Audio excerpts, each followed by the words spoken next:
Oh, hey, hi there. Who's there? Let me see. I can take a look and maybe see who's there. Yeah, grandfather. Grandfather sees Lila and Lincoln. Love you guys. And Ben. Hey Ben. And Aria and Logan. Who else is in there? I see Kaylin and Lydia and Justice and is that Klaus? Hey guys. I'm glad to see you. Is that Peyton? Yeah, Peyton. Peyton is there. Oh my. Well, I'm glad y'all are here. Grandfather's gonna rest a minute and take off his orange. Orange? Oh. Well, you remember before we talked about protocols. Protocols, a set of rules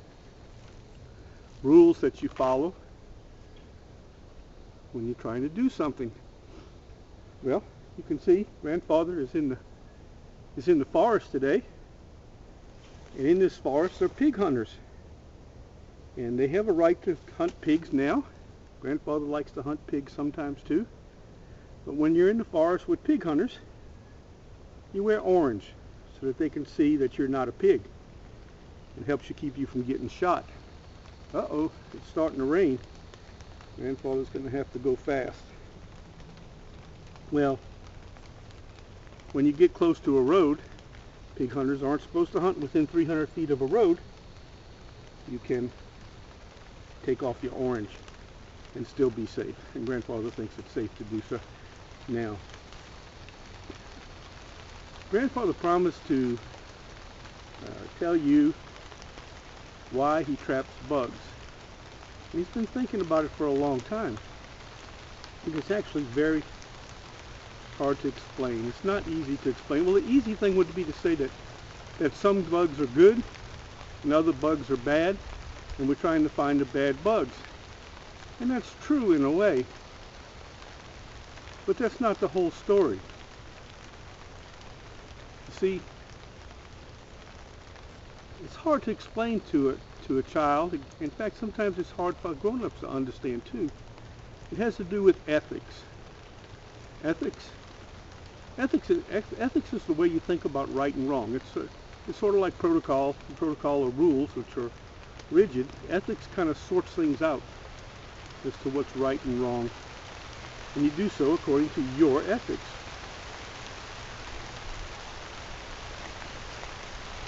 There's also, you have to consider what is right and wrong to know what your ethical boundaries are. Boundaries, that's just the edge. You know, some things are easy to say are right or wrong. It's right, it's good, right, proper. It's good too. My grandfather sees a deer running. It's good to be kind to other people. We consider that ethical, it's moral, it's right, and it's always right. And we think it's bad to be mean to people, and it's always bad to be mean to people. So we think, well, right and wrong, good and evil, it should be clear. But sometimes it's not so clear, and that's where you have situational ethics. Now, some people believe all ethics are situational, but we know that treating people with kindness is always good. So probably not all ethics are situational. Other times, ethics are and can be situational. And that's what grandfather has been having trouble trying to explain. Because this is about trapping bugs, which today grandfather's hunting for snakes and mushrooms, but his traps, not too far away, are still catching bugs for him. The rain? Yeah, it's raining. It's just water. But if I hear much thunder or I see lightning, I'll end this. and do it again another time.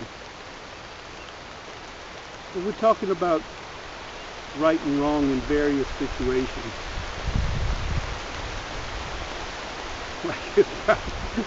We can talk about stupidity too, about not knowing when to come in from the rain.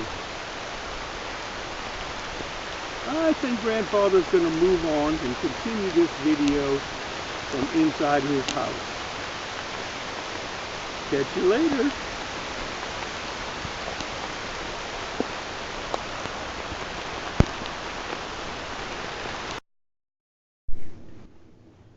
Whew.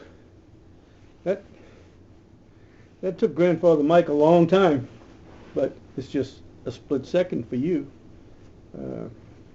The rain came and then some lightning, and Grandfather Mike had to get back to his truck and come back home. But remember, he told you that he saw a deer. And when he saw that deer, he realized how he could explain to you situational ethics.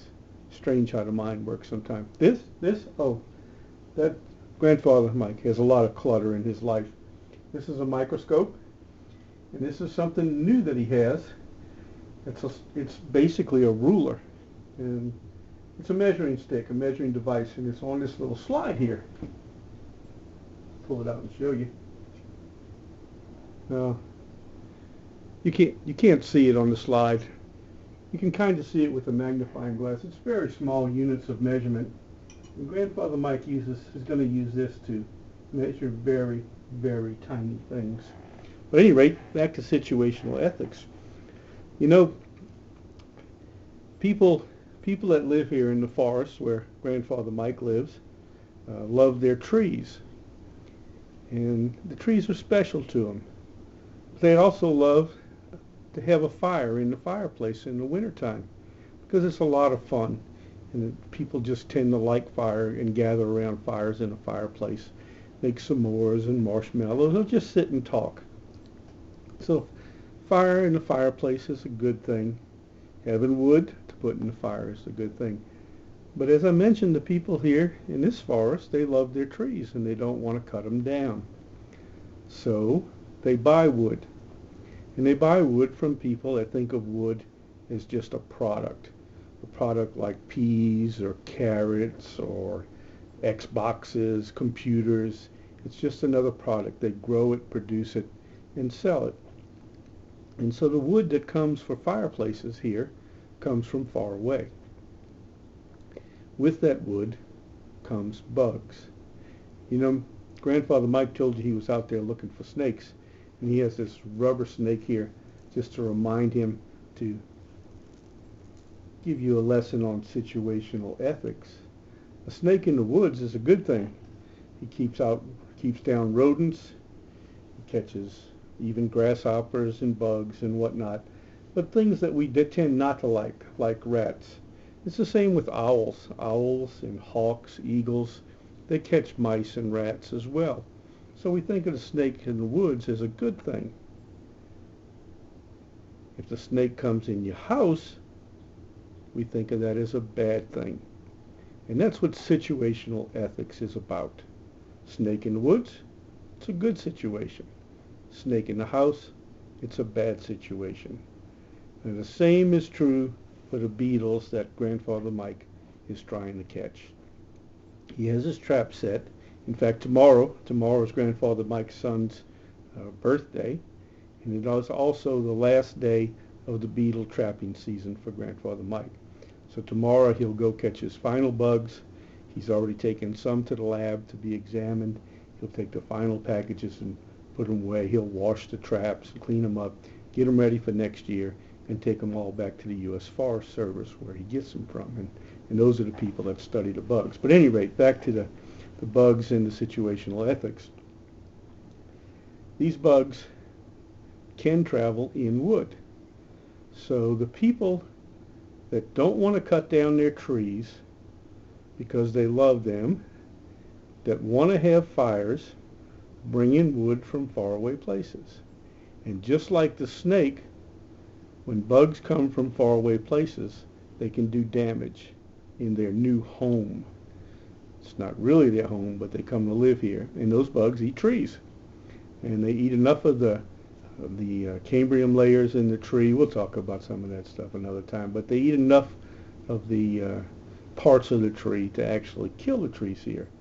In their own land, the trees are used to them, and they don't kill the trees. Just like our bugs here, as a rule, don't kill the trees.